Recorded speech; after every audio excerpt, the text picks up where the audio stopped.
Well, welcome everyone. This is our June general meeting for the San Diego Domestic Violence Council, and I am the president of the DV Council.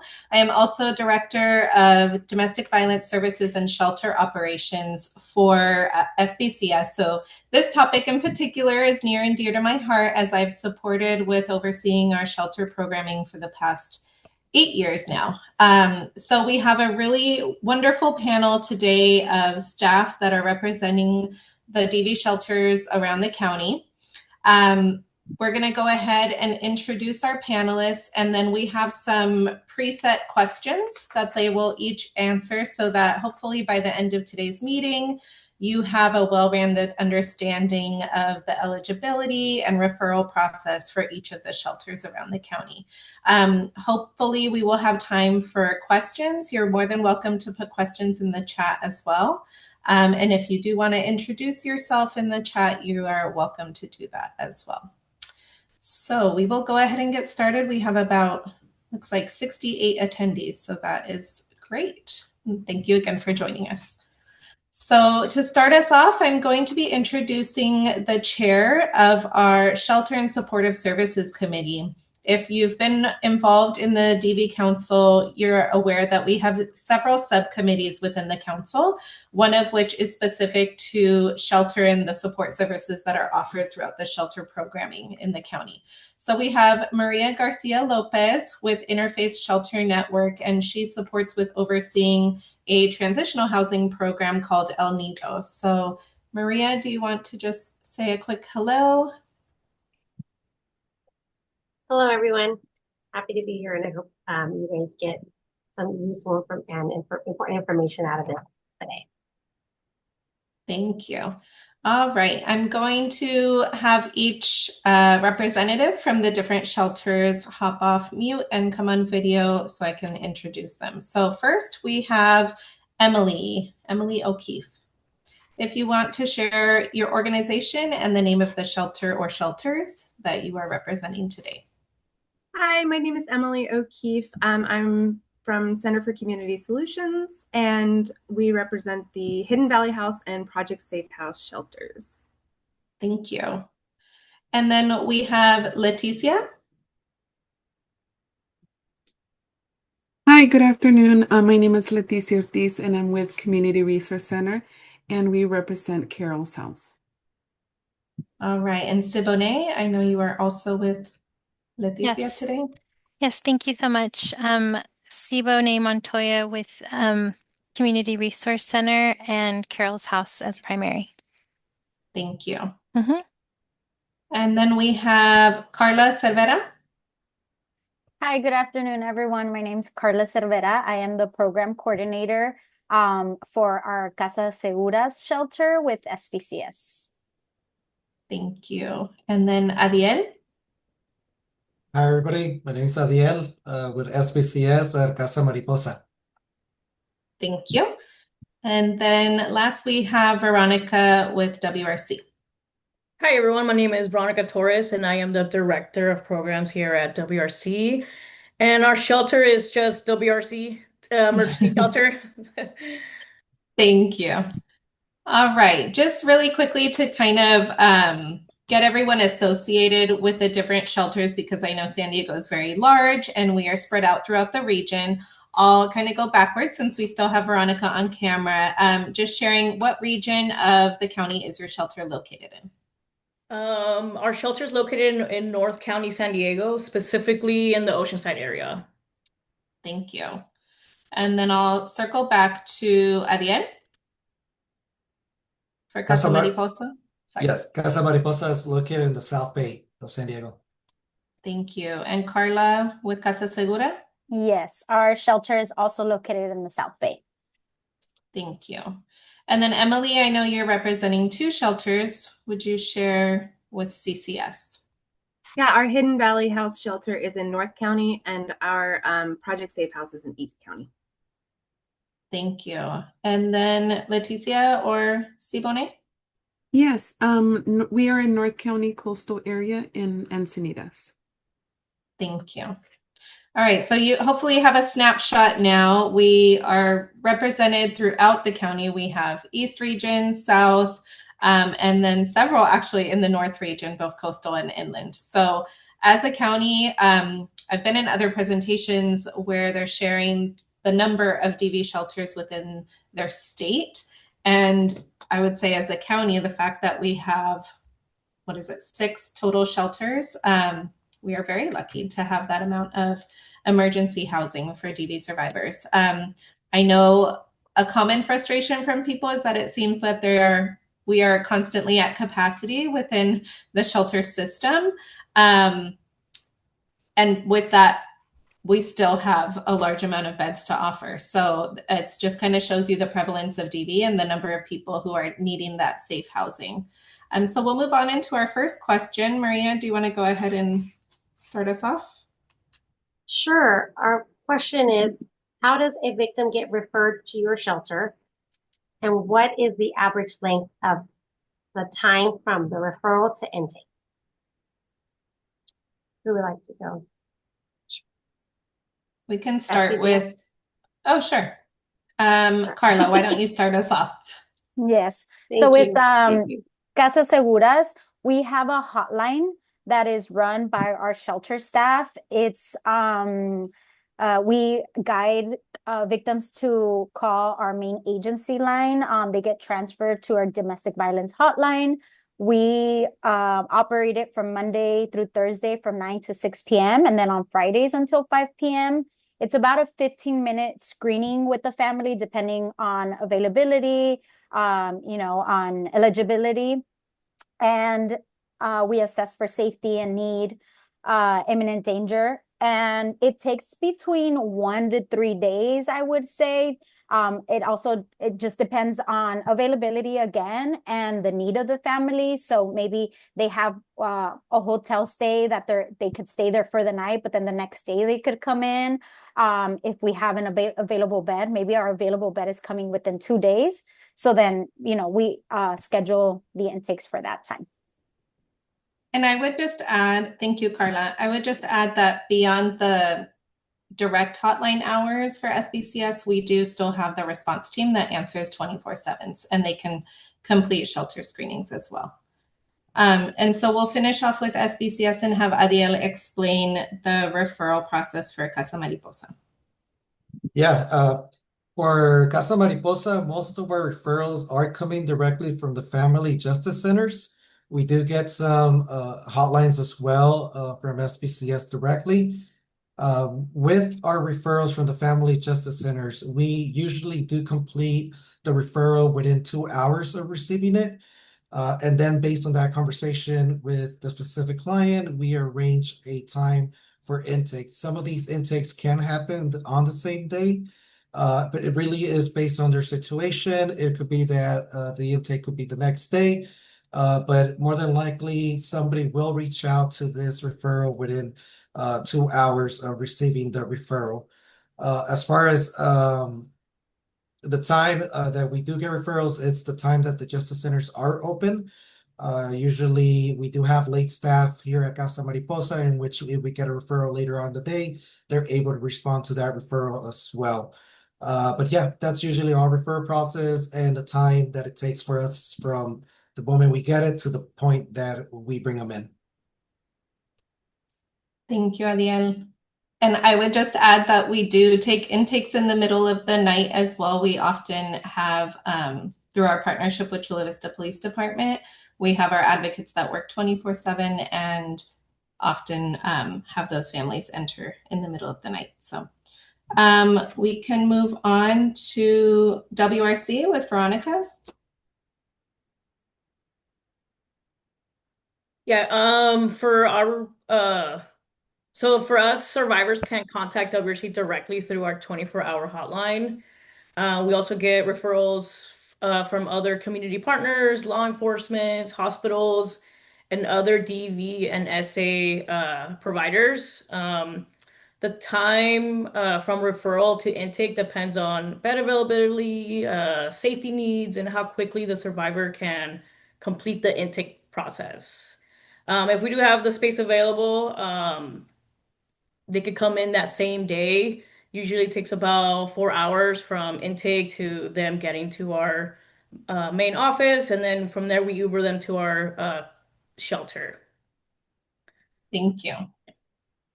All right, and Emily with CCS. Hi, ours is similar. We have a 24-hour hotline that will take referrals, and they'll pass them on to our, each individual shelter has its own line. So we encourage the survivor to call to complete the assessment. If we're screening, we will complete an assessment. It takes about 30 minutes. And then, as everyone else said, if we have bed availability and the survivor has a safe plan, we can take them in that day. It's not a problem. It just really depends on the situation, what's the safest thing and what for the survivor. Thank you. And then last we have CRC.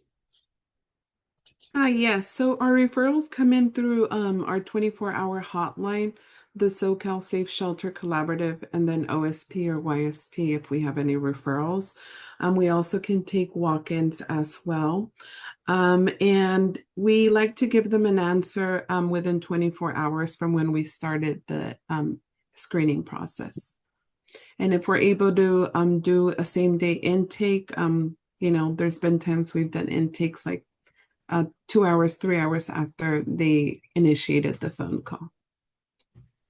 Thank you. So you're hearing a lot of similarities among the shelters.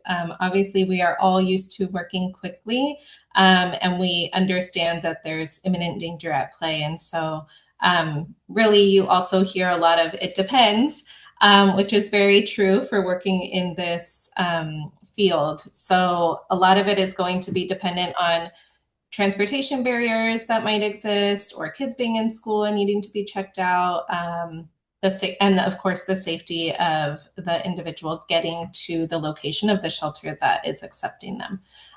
So I do see a lot of comments in the chat of people saying, I wish I could write all of this down.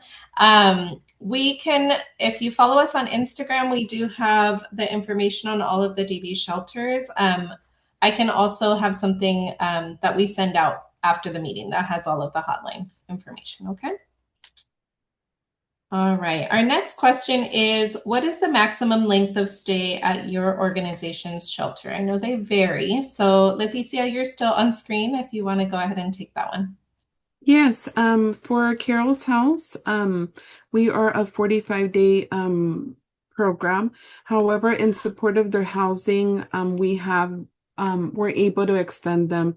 In average, I would say up to 90 days if this is in support of their housing plan. Okay, thank you. So Carol's house with 45 up to 90. We'll go ahead and have CCS. Similarly, our shelters are 45-day stays, and we can provide extensions based on whether or not someone's got in like housing ready and we're just waiting for a unit to open up. Maybe they just got employment and they're saving up a little bit to get into a place. So again, it depends on extensions as well, but 45 days is the target. Thank you. All right, and Carla. Our shelter is a 60-day stay shelter. Thank you. And then Adriel? Casa Mariposa is also 60 days. Thank you. And at both shelters with SBCS, there is also the opportunity to extend. And then we have WRC with Veronica.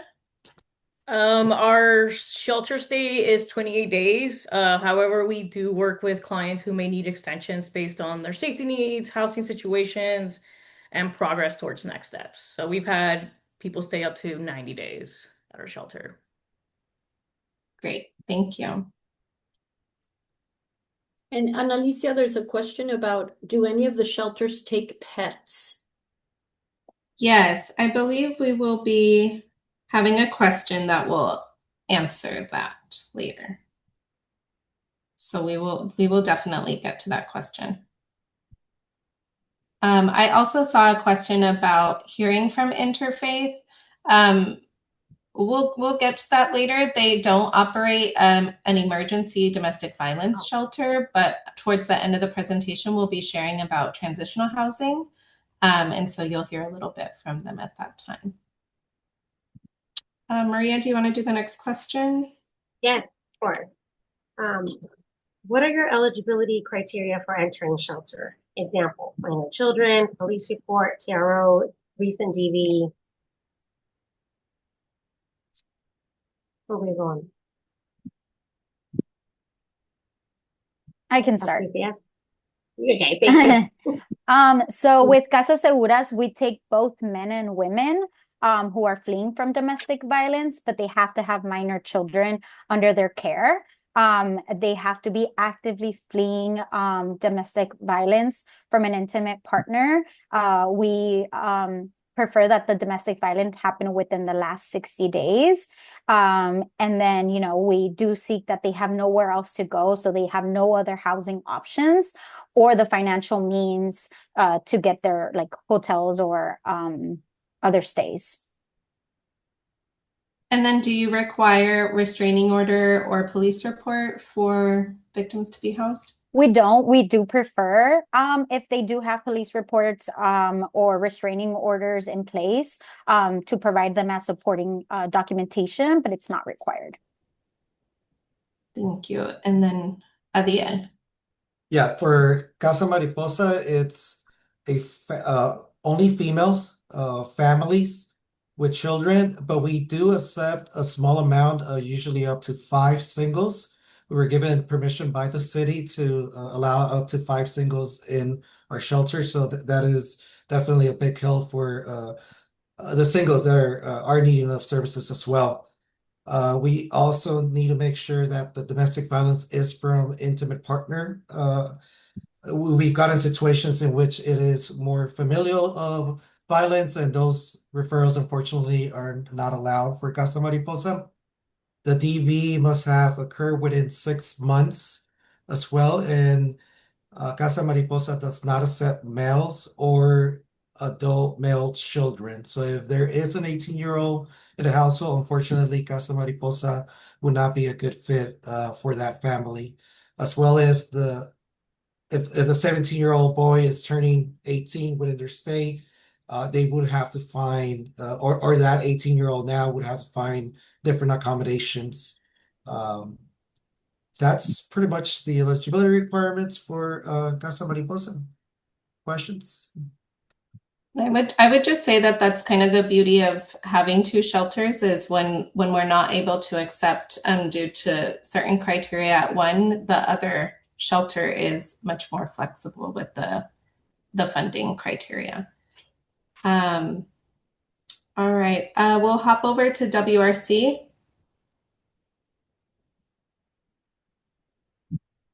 Our shelter is for survivors fleeing domestic violence or sexual assault who needed emergency shelter. We typically look for a recent DV incident within the last 3 months, but we are pretty flexible based on the survivor's situation and needs.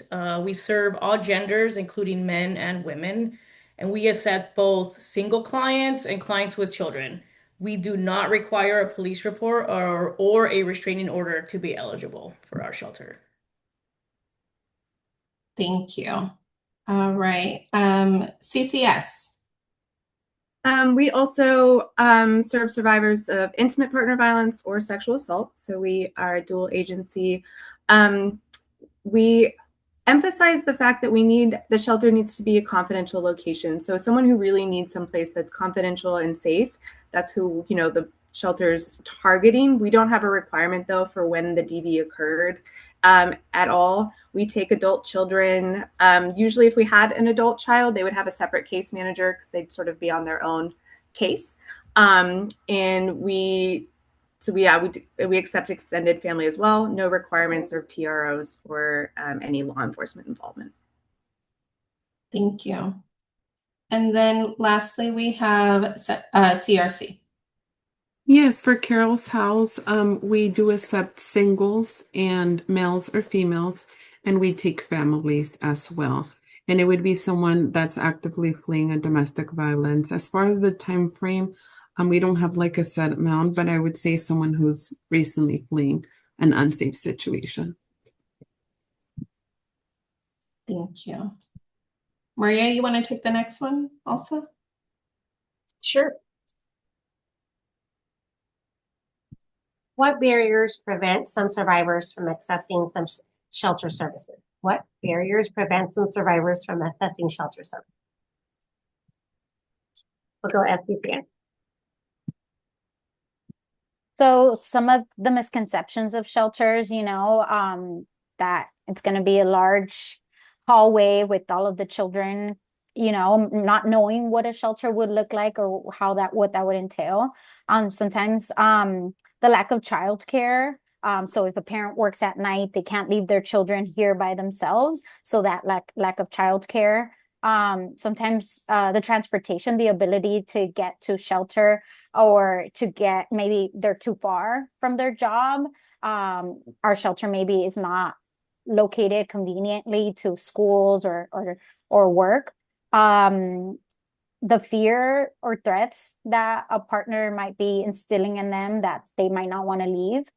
And then we also get for pets, families, a pet is part of some of the victims' family. So fortunately, both of our shelters do accept pets without any barriers. So they don't have to be like emotional support animals or anything like that. We just do ask that they provide, vaccinations and certain other things, but we do accept pets in our shelters.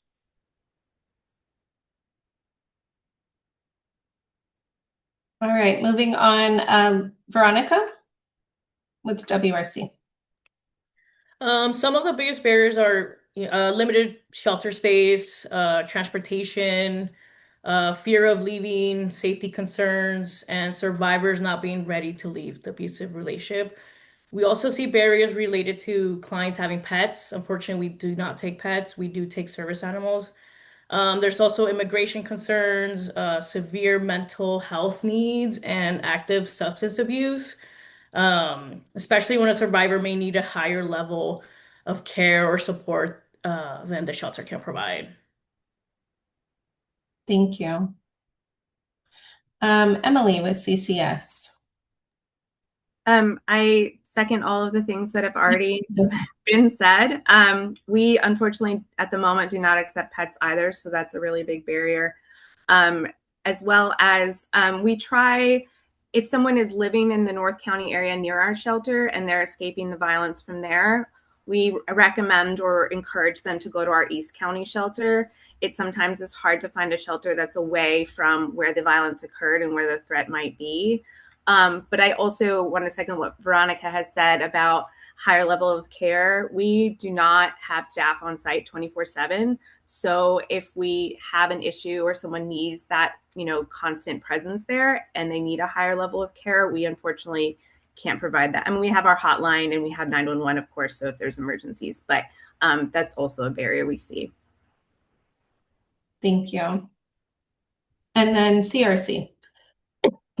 Yeah, so some of the barriers, I would repeat some of the information that has already been shared, but also for some, it's like unknown of the services. They don't really know that these services exist. So just that education piece to those callers that are finding out what services, what support we offer in emergency shelter. And the misconception at times as well with thinking that we are very similar to homeless shelters where they have to leave during the day and then come back only for overnight. So just sharing more education of the support that they're offered. Thank you. All right. Our next question is, are adult children able to enter shelter with their parent? And I think most have touched on this already, but what about extended family members? So grandparents or aunts and uncles, if they are being identified as part of the family. So Leticia, I'll have you start. Yes, for Community Resource Center, we have accepted extended family into the program. And if they were in the home during the incident and they're also part of the household, we also have the ability to provide a separate case manager to provide that support as well. So if this is an adult child or an adult child with a disability, or we've had grandparents as well. Thank you. And CCS? Similar to what Leticia said, we accept extended family, adult children. We would ask that they have a separate case manager. Maybe their housing plan might look different than the family, especially when someone's fleeing. It's all a bunch of unknown. So that's sort of what we would do in that process. Thank you. And Veronica. At WRC, we do take adult children as well as extended family. We just take it case by case, depending on the situation. And yeah, their safety planning and case management is going to look a little different, but we do accept them. Okay, great. Thank you. And then Carla. At Casa Seguras, we do accept grandparents, older children, aunts, uncle, if they were also part of the household. At times, we've also experienced where maybe grandma wants to move in after entering, and we can kind of sometimes talk about those situations. Maybe grandma is the caretaker for the children while mom is working. So if that's going to help the family stabilize, we do take that into consideration. We don't do separate case managers, so the entire family as a whole is a part of the same case. But we do, our case manager does support the entire family on needs. If grandma needs certain services or resources, we still provide that, but they don't have a separate assignment case manager. Thank you. And then I know our other shelter with SBCS is a little different. So Adiel, I'll just have you answer for Casa Mariposa. Yeah, pretty much with the exception of us not allowing male adult children or any male over the age of 18, everything is very similar to what just Carla just mentioned. We do accept extended family members who are part of the household. And we also keep them with just one case manager, and it does look different based on what they work on. So very similar with that one exception. Thank you. All right, so now we're going to get into the meat of what happens when somebody is staying at a DV shelter. So, you know, a lot of times community members might think it's just the housing and, you know, they're on their own. Surprisingly, we are actually required through the Welfare and Institution Codes to offer many supports at DV shelters. And so I'll just have one by one people explain what are some of the services beyond just the housing that are offered to victims staying at your shelter. So Adiel, you're still on screen. I'll have you go first. Yeah, of course. So this is where it gets a little bit extensive because we do provide the overall case management, which that in itself, it's a whole umbrella, right? That could be connections to resources, connections to other services that they might need. That could be immediate or long-term. So we do work on identifying those options or those goals that they have to be able to connect them to the correct services. We offer at Casa Mariposa, and as Carla will share as well, therapy to all of our clients. They are required to at least attend one of the therapy sessions, and then they decide themselves whether they want to continue or reject the therapy services. For the clients themselves, and also there are children's group that Casa Mariposa offers that is for children from the ages of 3 to 12, and then we have a teen group from the ages of 13 to 17, in which a therapist meets with them, runs activities, and is all catered to their mental health and how to navigate this time that they're in a domestic violence shelter. We as well provide assistance to or connections to the San Diego volunteer lawyer program, where they get help in filing a TRO, asking the lawyer what is going to happen on my court date. They don't necessarily get represented by them, but they are able to ask those questions on what to expect on the court date. This could be at Casa Mariposa, we're lucky to have a lawyer be present on site every Tuesday. If not, we do partner with the Family Justice Center, that's YSP and OSP, to be able to connect them with a lawyer that they might have on site, or they themselves can go also to whether it's the central courthouse or the Chula Vista Courthouse, or whichever jurisdiction is for them, that they can go and access the family facilitator's office there, or the volunteer workshops and clinics that they have on site. Apart from that, we do have court accompaniment by the case managers, or even sometimes by somebody that they feel comfortable going with. I myself have gone to court accompaniments with different clients. We have Daffy accompaniments as well, just making sure that they feel supported, that somebody's there able to guide them. At times, these could be very intense moments in their lives that they will just want some type of emotional comfort, or just overall somebody to talk to, and we provide that as well. Other than that, the basic services that you might think of: emergency clothing, emergency food. We have the ability to, if sometimes people flee without anything on hand, they just kind of show up with no suitcases, no backpack. We at Casa Mariposa are able to offer them at least some type of assistance for emergency clothing, food, or anything that they might need for their basic needs.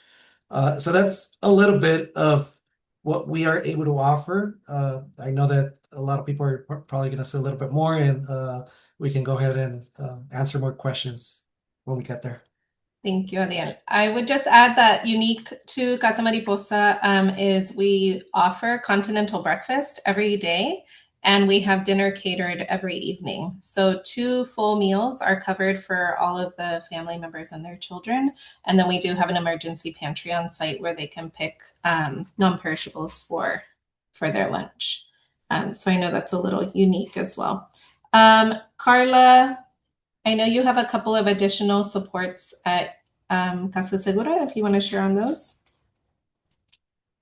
Yeah, so on top of everything that Adiel said, we unfortunately don't have the hot meals, but we do also target some of our supports towards our children.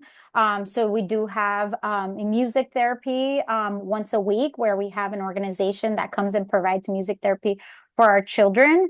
And then we do also collaborate with the Chula Vista Police Department to do MDT, multidisciplinary team meetings, where a lot of other agencies can come with the family and support with that. Thank you. And we at both shelters have counseling and support groups that are on site. Let's see. WRC, Veronica?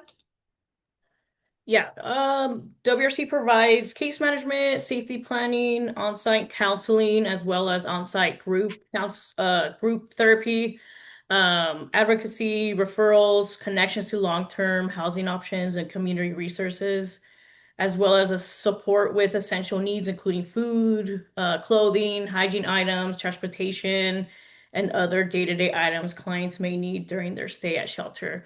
Clients may also have the opportunity to transition into our 2-year transitional housing program. Thank you. All right, and we'll move to Emily with CCS. So we offer, as part of our other services, we have counseling services. We also have a legal team. They also cannot represent anybody, but they can provide sort of consultation. They can provide assistance with TROs. We have a child advocate who specifically works with our families in shelter to coordinate with schools. They also do therapeutic activities, but a lot of times it's, trying to get the right education, switching schools to where our shelter is, that type of thing. As a dual agency, we also have sexual assault services. So if someone has gone through that, we provide accompaniment to detective interviews, exams, throughout the whole process that happens. We also have a transitional housing program that people can transition to. And then we have a really cool housing program. It's a Housing First program, and it can assist people with their first month's rent, or security deposit, or other sort of things they need. So it could be something from like a car repair to help them transition into permanent housing. So yeah, other than, and we also do food and clothing as best as we can. So same thing all around pretty much. Thank you. And then lastly, CRC. Yes, so we at CRC have many wraparound services, which include the weekly case management support in navigating a participant's unique case, with the primary goal of finding housing and increasing their income. So with our case management, we are able to provide legal advocacy, including supporting with restraining orders, divorce paperwork, and child custody. Very similarly, we can't provide that legal advice, but we can support these individuals navigating what can be a very overwhelming legal system. We have a family advocate that helps parents with navigating childcare systems, with accessing IEP or, support with enrolling children into schools and providing parenting and education classes. We also have a bilingual advocate that will support with court accompaniment and additional kind of housing resources and navigation along with their case manager support. We also have a food pantry that the participant can access on a regular basis during their shelter stay, and they can continue to access that after they've completed the program. We also have therapists for adults and for children, that's based off of need and as requested. And then we also have a voucher for our resale store that they can access for the entire family. So it depends on what they came with and what their needs are, but that's assessed with their case manager. Additionally, we have a therapeutic children's center, which can be used at any time when a participant has a meeting with their case manager or with the therapist or for self-care time. And I will go into more detail on the therapeutic children's center later on to give more information on what that looks like and how that is really beneficial for families. Additionally, we have a Housing First program, which offers flexible funding for really a multitude of needs. But some of the things that we have done for participants in the shelter is accessing or getting them a phone. So buying them a phone, helping them to get minutes, potentially helping with car repair, supporting with childcare assistance. We've paid for applications for housing and also deposit assistance. So, of course, this is all based off of funding and availability, but those are some of the things that we've provided. And then lastly, we've also been able to refer our individuals that are in the shelter to our rapid rehousing. So we take on community participants and then we take in internal referrals. And this is also based off of funding and availability. Thank you. So you're getting a good idea, hopefully, that there's a lot more that is included in an emergency DV shelter stay. And then a lot of the agencies that operate the DV shelters have somewhat of a pipeline of services into next steps. One thing I did, it's not one of our set questions, but I think a lot of people have curiosity about this is Adiel mentioned that many people come with zero belongings. We've had families who called law enforcement and they're fleeing from the park and don't even have their diaper bag or formula and all of those items with them. So what kind of items are set up in a unit at your shelter that a family can expect, just like basic need type items? And then what are they able to then take with them when they exit the program? Do they take any of that with them, or does it stay and get kind of cycled in for the next family? Siboney, you want to Sure. start? So we have what we call our welcome bag for all individuals that come into the shelter, and that includes, toiletries. Sometimes if they do have nothing, we can provide them with underwear and socks for all the individuals in the family. They each get their own towels. And it is case by case depending on what their needs are, but that's generally what every single person that comes in will receive. They can take anything and everything. There are, of course, certain exceptions, like the mattresses. We wouldn't we need those, but for if they have a need, they've been able to take the towels, they've been able to take pillows, pillowcases, bedding, if that is a need that they have. So we are able to replenish those. Most of the time, they don't have that need, or they're going into another shelter. So that's not something that they need. But if they do ask, then we are able to provide those items to them. Great. Thank you. All right. CCS? Similarly, if someone walks in and they have absolutely nothing, we have clothing resources on site.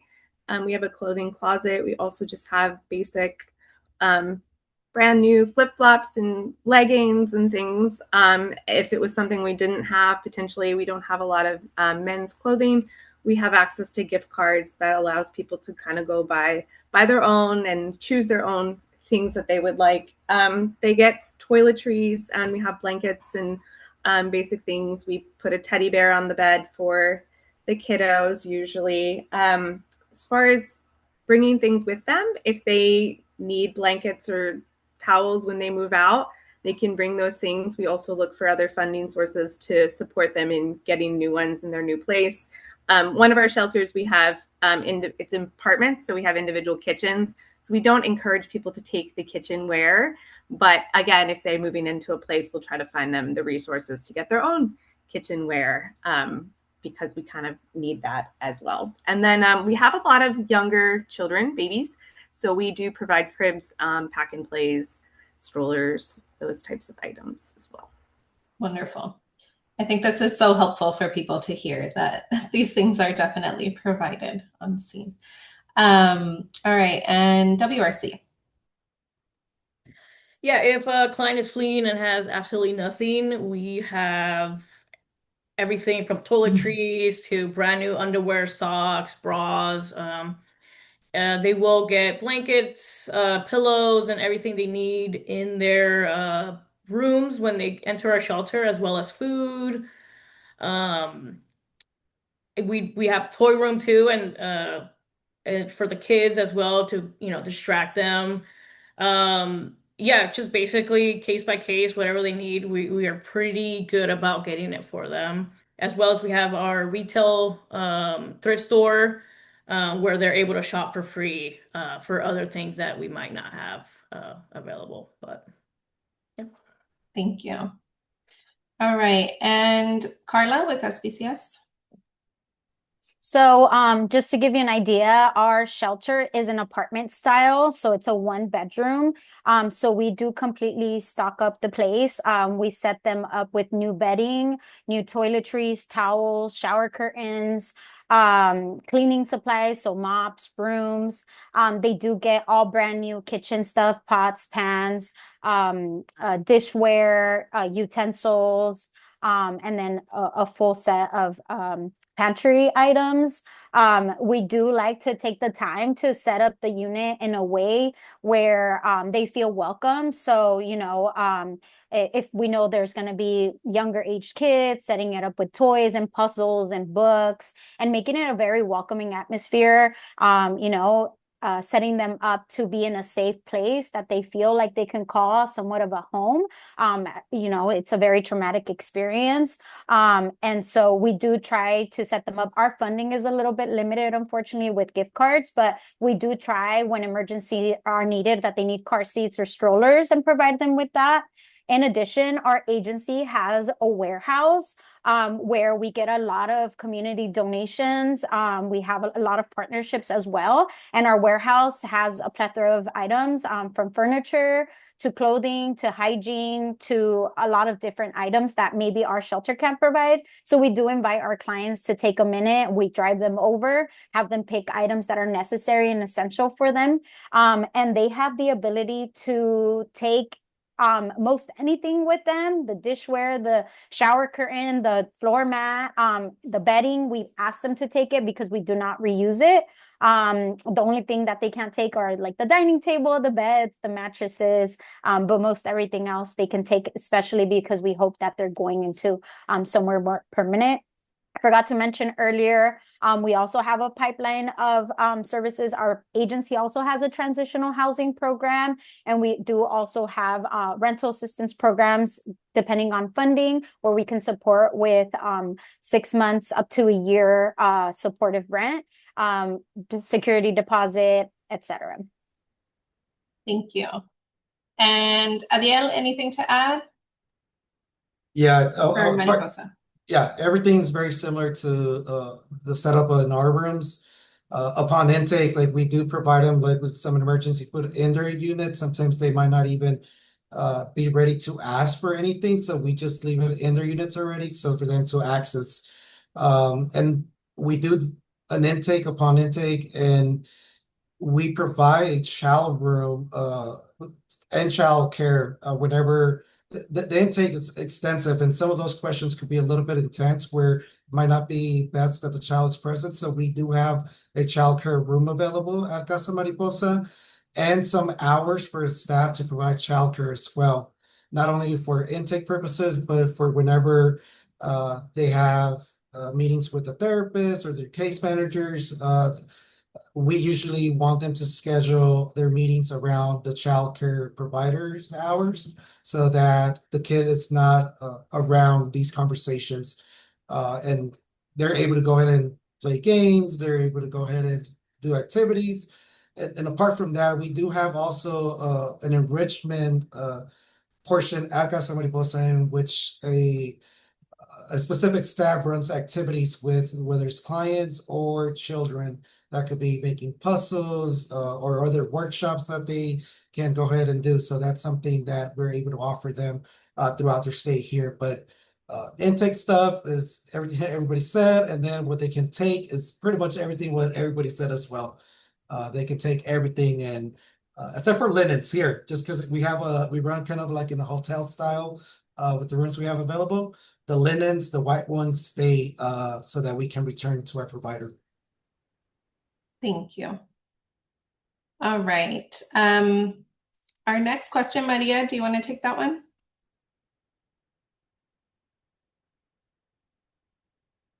You're muted, Maria.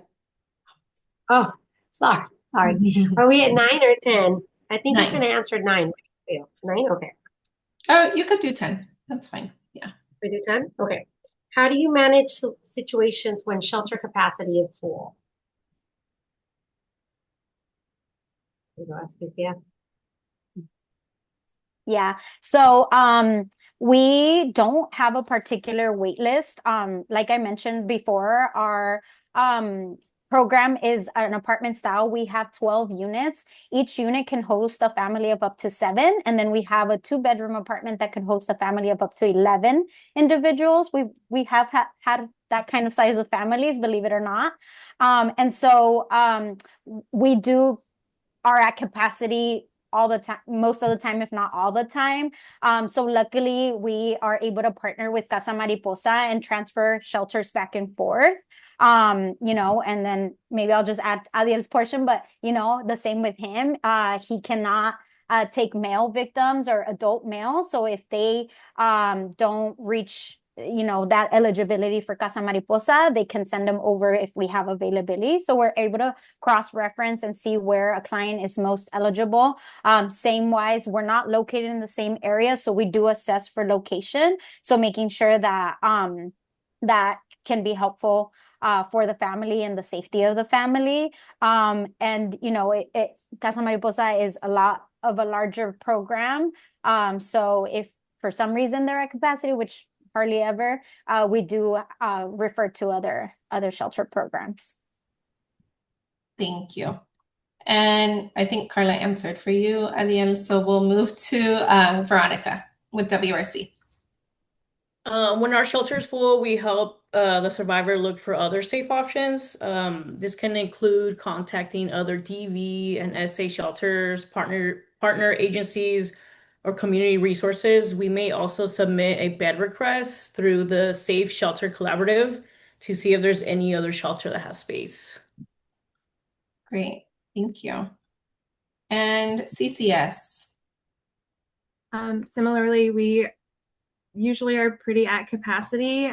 We do first come, first serve, so there's no wait list. It's just sort of who calls in at that time, and we can assess them. We have the ability and have on occasion, if someone has walked into one of our offices and they're fleeing and we don't have any shelter and maybe they need a couple nights stay, or we participate in a high-risk team, multidisciplinary team with people who are at higher risk and maybe they need just a night or two in a hotel, we can sometimes do that as well. Usually it's just really short term to make sure that they have that safe space. And then we refer to the other people on this call, and then just the regular homelessness system if that's an option as well. Thank you. And lastly, CRC. Again, very similar to the other agencies. We ourselves do not have a wait list. It is first come, first serve. So we do utilize the shelter availability Google Doc that's shared amongst the other agencies to check the household size, and if it matches whomever's calling the hotline for that need, we can refer them to that agency if they are conducting screenings. And we're very careful to not make any promises over the phone, and letting them know that other agencies are first come, first serve generally, and if they're conducting screenings, they may not have that availability, but we would recommend that they call. And then lastly, we use the SoCal Safe Shelter Collab for getting referrals and for referring individuals out that have a need. Thank you. And a couple of things that I would just add as like general how the County of San Diego or this network of shelters operates together, which I think is really beautiful and maybe special to San Diego. I'm not sure if other counties do this, but if there's a safety transfer need, so if somebody's confidentiality has been compromised, Maria, as the chair of the Shelter and Supportive Services Committee, is contacted. So let's say SBCS has a client whose location has been compromised. We reach out to Maria and she blasts an email to the management of the other shelters. So we really quickly coordinate with one another to see if there's availability at another shelter, or maybe somebody who's ending their time at their shelter and they could do what we kind of call a swap. That has happened in the past as well. And so it's really great to see how quickly people come together to support that transition, especially in those safety crises that do come up. And then as a shelter network within San Diego as well, we have our own internal kind of communication system through what there's no fancy term for it. We just call it the Google Doc. And we kind of share with one another our live availability. And I think it was Siboney that said, we just don't make any promises. You know, if somebody's calling our shelter and we see another shelter looks like they have a spot, you really never know where things are in transition of a unit or bed being filled. And so we don't share that information with the callers, but we could say, oh, you know, why don't you try such and such agency? Maybe they have availability. But it is helpful to see, you know, where availability lies throughout the county, and especially if that is a safe location for that family. Maria, I don't know if anything else comes to mind, but those two things kind of popped up for me right now.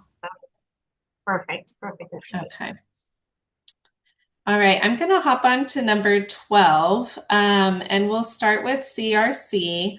The question is, what community partnerships have been most effective in supporting survivors staying at your shelter? Yeah, so one of the main ones that we are very happy to partner with and be and collab with is the Shelter and Supportive Services Committee. That is incredibly invaluable when agencies are actively participating, because it allows for us to know up to date or in real time what services and what support is available in the community. And not just for participants and survivors, but also interagency wide, if there are job openings. So we really love being a part of that committee. Similarly, recently the collaboration with SoCal Safe Shelter that has been instrumental in finding, not even getting referrals, but also referring individuals out that have a need. So that's been really, really crucial. And then the collaboration with One Safe Place. We've been a partner agency since the opening of that, and that we always share with our individuals that are fleeing or for individuals that are in our agency or in our programs. It's like a streamlined process, one-stop shop, where if they have multiple needs, they can get their needs met in that environment. And then it has that continuity of care that we like to be a part of. So those are the main things for CRC.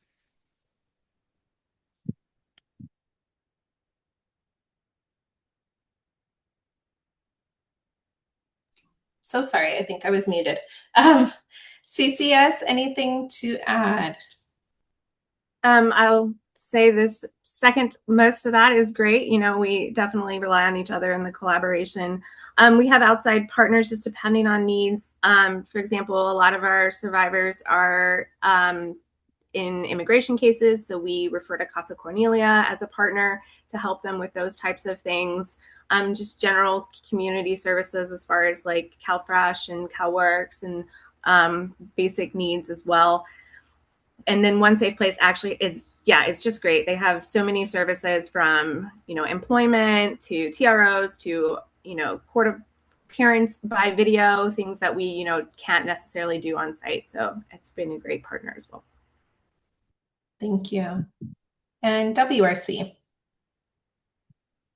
Yeah, like everybody else was saying, just our community here is so amazing in San Diego, the SoCal Safe Shelter Collaborative and other DVSA community partners. And of course, One Safe Place, they're great. And we're lucky to partnership with them as well. Thank you. And then down in the south, Carla Adien. Yeah, so the Justice Centers for us, Casa Mariposa is one of our biggest partners just because that's where we get most of our referrals from. But nonetheless, every single thing that has been mentioned here, I do echo as well, where a lot of the partnerships that we have in place here have made just this core group of organizations better to tackle this issue of domestic violence. And I think that's what keeps us hopefully being beneficial to everybody's needs and responding as quick as we respond, because we do have these partnerships available. Apart from that, Casa Mariposa does connect with school officials, that enrollment specialists, counselors, so that we can get these kids quickly into school, being that they probably fled. We have people who flee from North County coming down to South County, so we have to immediately get them enrolled in school. So we have good partnerships with different school districts here. We have some landlords that we've been able to work with as well, who have been very understanding of the situations or the line of work that we do. So they're able to work with us and work with the client to get them approved to an apartment, which is one of the biggest challenges here in San Diego all around, regardless. Already for people who are not going through domestic violence challenges, so we can only imagine somebody who's put into this situation. So those partnerships have been very useful as well. We at SBCS, we have a San Diego County worker, eligibility worker, that goes to our facilities every Thursday to help with anything related to CalFresh, CalWorks, Medi-Cal, so that they're able to get their questions hopefully answer. Some of these situations are sometimes particular where it might be involved a little bit more work, but we have that nonetheless. And I think San Diego Volunteer Lawyer Program, like I mentioned, it's another partnership. And if I'm missing any, Carla, Analicia, fill in. Carla, anything to add? I think we do a good job with providing support with social workers with CWS. Sometimes the families are going through that. So we allow the social workers to come into our shelters to visit the clients, to support with any services. So any other outside people that they're working with, it could be like PCG or their county workers. And we also work very closely with our police departments to make sure that, you know, if their case is being sent criminally or anything like that, that we could support as well. Thank you. And then I know we're at 1 hour, and I do want to leave some time for questions from the group. We're getting a lot of questions and comments in the chat. So I'll just end with, what do you want people to know about confidential emergency housing? And I could add in, if there's something you want them to know that maybe is a big challenge that we face in this kind of residential world of ours, this very niche residential world, feel free to add that in as well. So anybody want to kick us off? Carla, you're on screen. Well, Adiel and I had the opportunity to chit chat about this, so we wouldn't overwhelm you with the same answers. But some of the things that we discussed is, you know, being realistic with our clients about the resources available to in San Diego. The cost of living is such, you know, an impact in their stability. So being realistic with what they're able to accomplish when they come in. 60 days sounds like a lot, 2 months, but it goes by super fast. So, you know, Adiel put it into a very good perspective into like, this is not gonna be a solution. It's gonna be a stepping stone, maybe in the right direction towards stability. So we really hope that we can get them into their next step. It doesn't mean that they're gonna be completely stable 100%. Maybe they're gonna start getting their resume and job applications in. So we're just kind of trying to set them up for the right path. We got a lot of funding cut too, countywide. And so that has made a huge impact, you know, as far as our transitional housing, our rental assistance. So it created a domino effect where like some of our shelters, you know, are having to keep clients a lot longer and they're not able to transition into a transitional housing program, et cetera. So that has made a huge impact in what we're able to provide.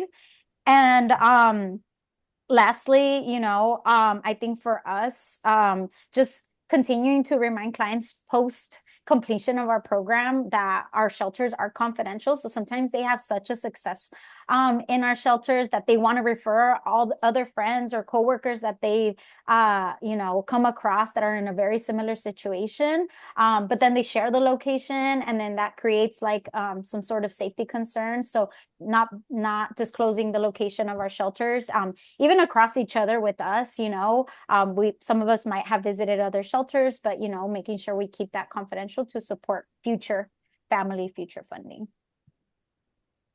Thank you. And I'll move up to WRC. Yeah, so one myth that survivors that we want to debunk is that survivors don't need a police report or restraining order or children to enter a shelter at WRC. And then some of the biggest challenges that we see are, again, limited space, lack of affordable housing, funding limitations. I think we're all feeling that across the board, unfortunately. And then again, like survivors needing more support than we could actually provide. So kind of echoing what she said. Definitely. Thank you. Emily with CCS. So I think one of the bigger things was mentioned earlier about the setting of a shelter. So it's not a warehouse with bunk beds. I think that's, people are sort of have that in their mind. I'm going to be sharing a room with 50 other women and children / men, whoever. So I think that we like to take some time and explain what the setting of our 2 shelters is like, how it's set up, what, you know, we provide. Also discussing how it's, you know, housing first attitude. So we're not going to tell you what you need to do. We're going to let you drive the bus, which sometimes can be frustrating for service providers because, you know, we want to be like housing, and someone might be like, no, custody. So, you know, we just try to go and provide the resources that they want or guide us to. and those incremental successes. I think Carla was saying, it may not look like I have my house for a year now. It may look like I got a little step further. I think that those are really important. And then funding barriers is a big one. I think one of the bigger ones too is technology. Nowadays, I mean, for staff and for everyone to sort of stay educated on how technology can be used in intimate partner violence and tracking and all of that. And how do you, when a client gets to your shelter, how do you make sure they weren't tracked and safety and their phone? I think that's just like a huge new barrier to things that is its whole own thing. And I don't even know what AI does, so don't ask me about that. But I think that's one of the bigger barriers we see. And then, of course, San Diego housing is the worst. All great points. The technology, definitely. Anything to add, CRC? Honestly, echoing Emily, Veronica, and Carla, I really love what Emily shared about like expectations of what our shelter looks like. We do that with our pending callers and participants that are interested in our shelter because they may have gone to other shelters, and we have experienced where they are surprised by what our agency looks like. So making it apparent early on what the expectations are, including the confidentiality so in that assessing what their needs are and doing a screening with them, the primary focus is always their safety. So that includes that confidentiality aspect and the importance of it. So all of those things and then some. Mm-hmm. Thank you. And for all of you here participating, obviously all of our shelters are structured differently, some with some communal components to them. Others have, a lot more privacy, being an apartment unit. So it sounds like some agencies, really, really take that time to do that in the screening process, which is really helpful. We've also had people we're working with in case management who have not yet decided to enter shelter. And we've shared some pictures of just what a unit looks like on the inside that wouldn't breach confidentiality of any kind, but it kind of helps to put those nerves at ease. We know perpetrators can also be manipulative with kind of planting things in the victim's head of what a shelter is like. And so they could be part of that misinformation as well.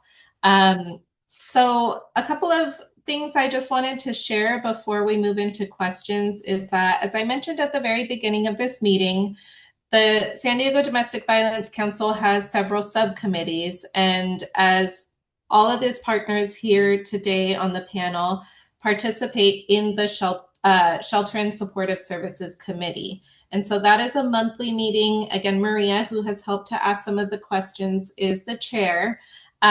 Anyone is welcome to attend that meeting. You do not have to be a shelter provider to attend, but there are trainings provided through that committee. There are just announcements like Sibone mentioned, even job postings from our different organizations. So it's a great meeting to join if you're interested. Maria, maybe you could put the meeting information there. Perfect. You read my mind.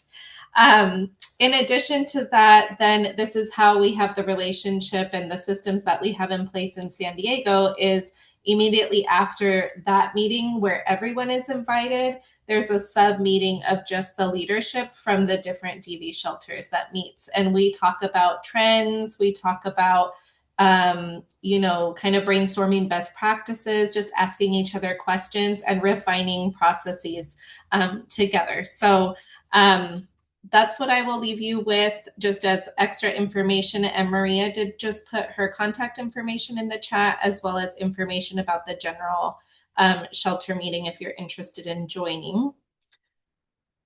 All right. And so I'm not sure if in a webinar we are able to take people off mute and do questions, or if people can raise We their can do hand. that if people raise their hand. Okay, so if you do have a question that we haven't seen or answered through the chat and you want to raise your hand, Gloria, you can help me out with that. Okay, This is Raziel. Aquino? Go ahead. You can come off on mute.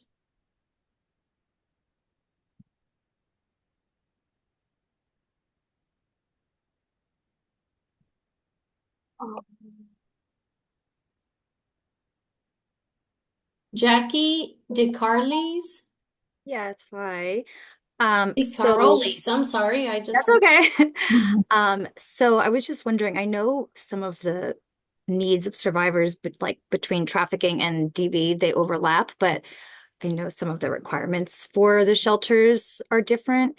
I saw that CCS and WRC serve survivors of sex assault as well, but do any of the shelters accept trafficking survivors? And if so, like how long ago did the trafficking need to be? Yeah, that's a great question. I don't know if anyone wants to hop on if they do offer that. I know for SBCS in particular, our funding is specific to intimate partner violence, although I know that there can be overlap. But if it is just strictly human trafficking, that's not an area that we are able to accept at our shelter. But any others? And that's the same for Community Resource Center for Carol's House.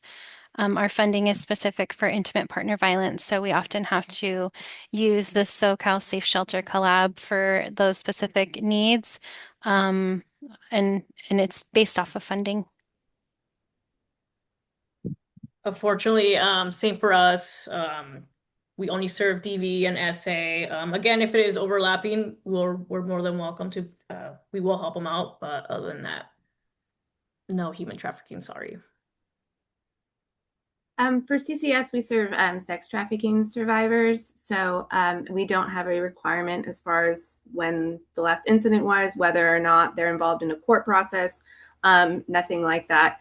I will say that it's just the services look, I mean, they don't look different. We have the same services available, but often the barriers are different.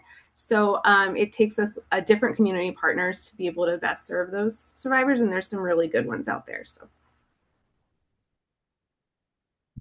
And Razel Aquino, you can unmute and ask your question. I did.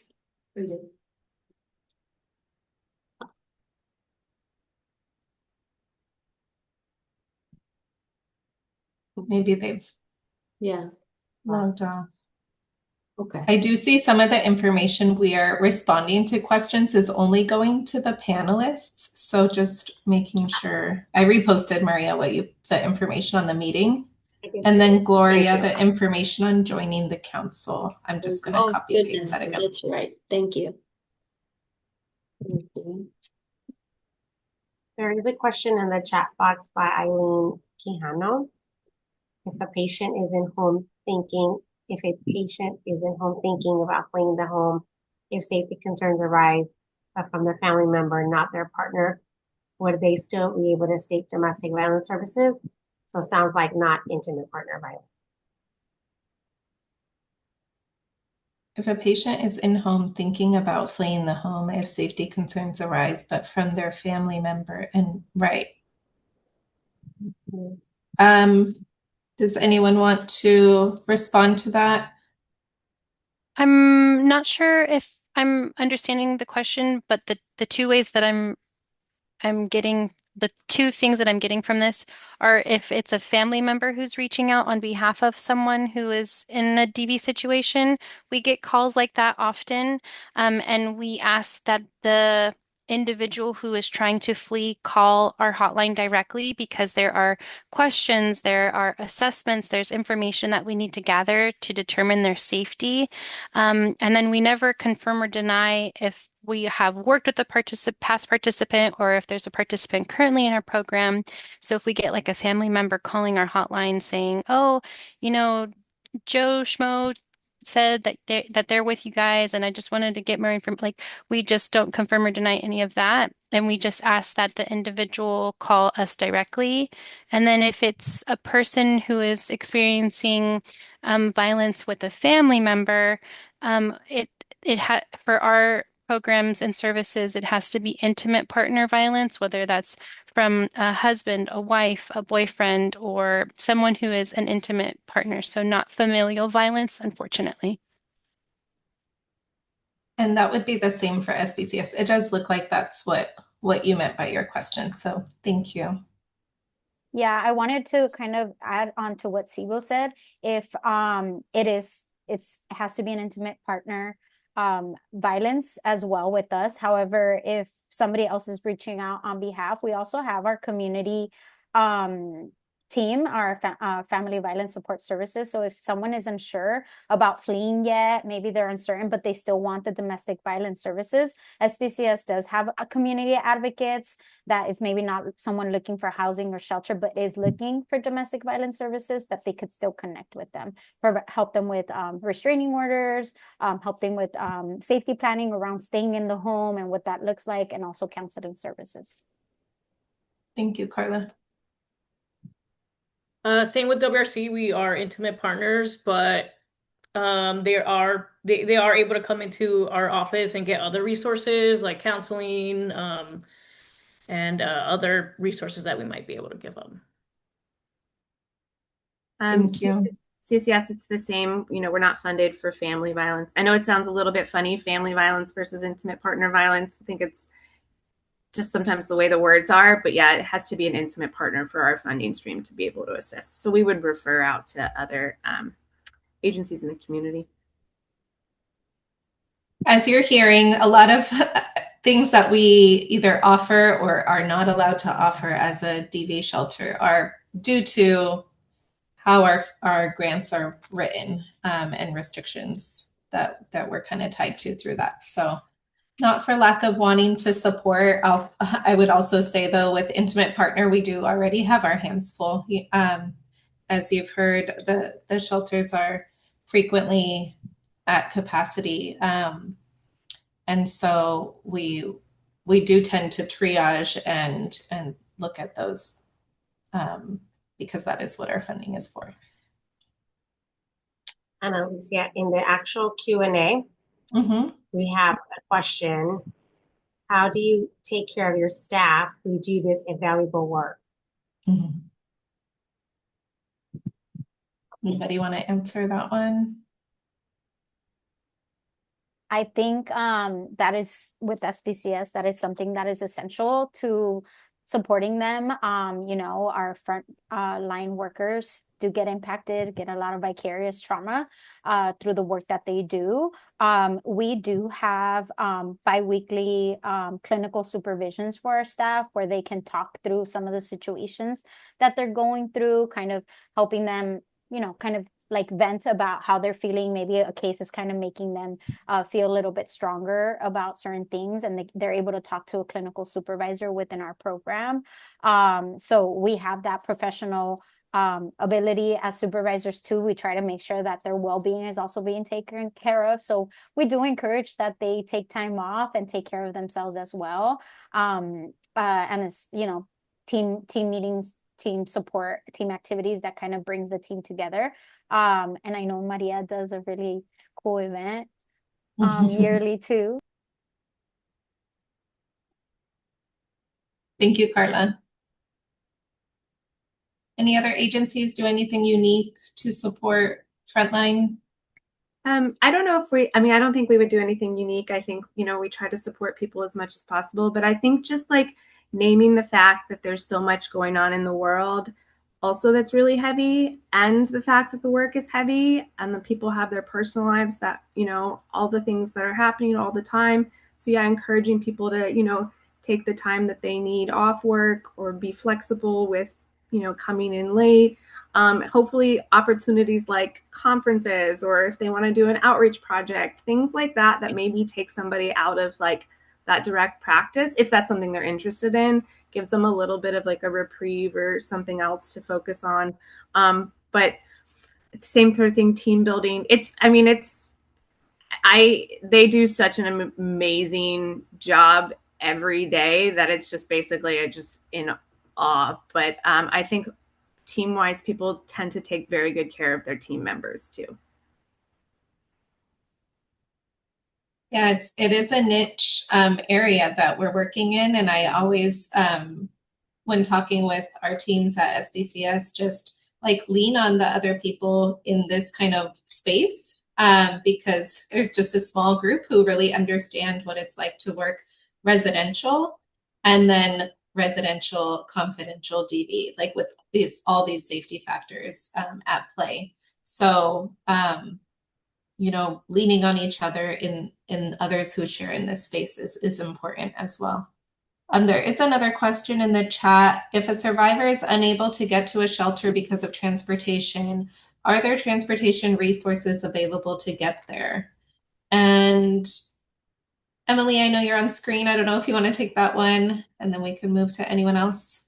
Yeah, we use Lyft actually, usually to get a survivor to maybe one of our offices or a set location, and then we would either walk them to the shelter or we would take them to the shelter separately. We've used Lyft to like Murrieta before if we need to. So it's, we try to be as flexible as possible. If someone's coming from out of the county or really North County and need to go to East County, that's usually what we do. As far as, just regular transportation, we can provide bus passes and gas reimbursement, things like that as we have funding for. So. Thank you. I was just going to add on the opposite side of, if somebody's housing plan is out of state or out of county, the same can go in that area, where with SBCS, we do have a van. So we, with both programs, we have an agency van where we can pick them up at our main location and then transport them in the van to our shelter, or they follow us in their car. And then getting them to that space, we coordinate with the justice centers, or if there's a family member who can help get them to our location. But once they're exiting shelter, if there is that need for transportation support, with Casa Mariposa, we have built-in dollars where we've paid for flights across the country. We've paid for Greyhound rides. The distance is not an issue. If that is their safe housing plan, then we can support with that. Any other agencies have anything different you would add into these options?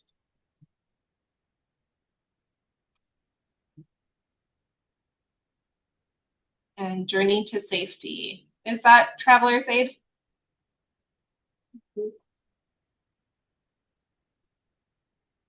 Yes. Okay, thank you.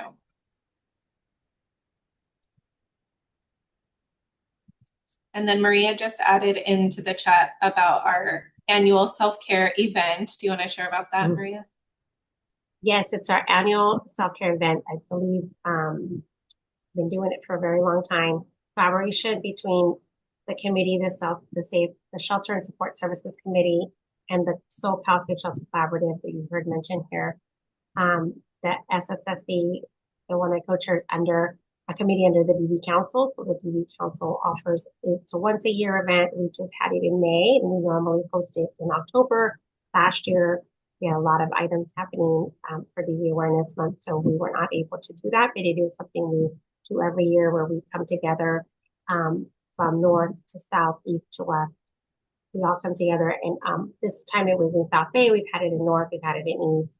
We had it at the beach, and we come together and we do different fun activities. We network. It's a time where the leadership here gets coverage and volunteers for the hotline. So all of their staff from their shelters can come together for a couple hours and just relax and connect. And a lot of the times we only connect this way on Zoom, and sometimes our camera's not on. And so our advocates are able to meet each other as they're making those referrals and they're working with the survivors. It's a great event.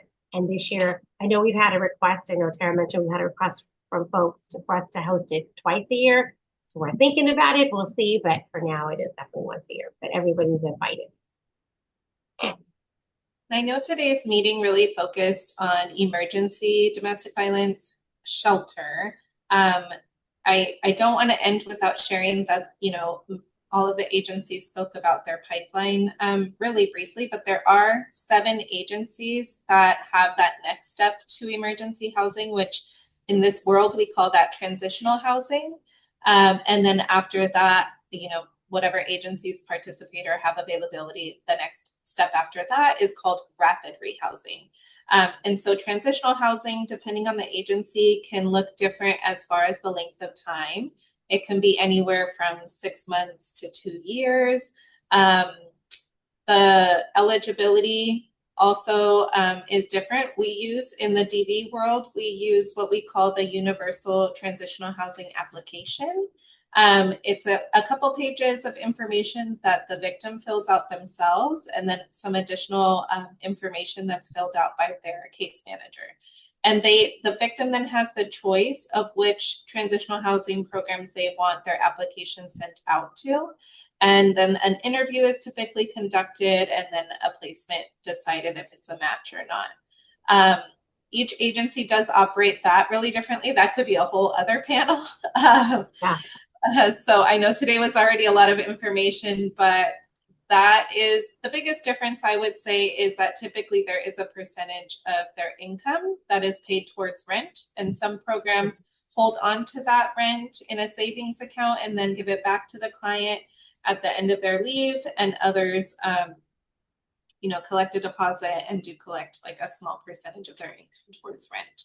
So there are some next steps.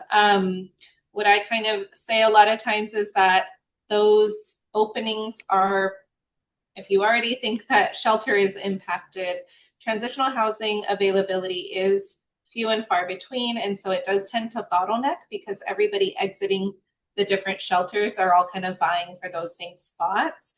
And they don't open up as frequently because it's a longer duration of a program. So that is something to keep in mind. Typically, I know every shelter or agency operates differently, but typically they're going to accept the families that are in their shelter for their program. But, programs like El Nido that don't have a DV shelter is a great resource. And I'm sure we're always bombarding Maria with applications. But again, the beauty of our network here in San Diego is that we have really great communication and work together to support the families that have this need. So I really hope that this was helpful information for all of you. It sounds like what a helpful next step would be some type of 1 or 2 pager with some information about hotlines and maybe like 1 or 2 things about referral pathway or eligibility.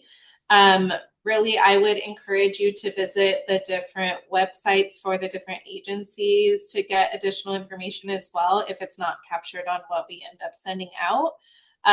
You can also reach out to Maria or myself, Maria being kind of the chair and rep for the shelter community, and then just general domestic violence counsel questions. We had put the email in the chat earlier as well. So thank you, everyone. Again, I really hope this was helpful information for everyone and to get support for survivors here in San Diego. Thank you.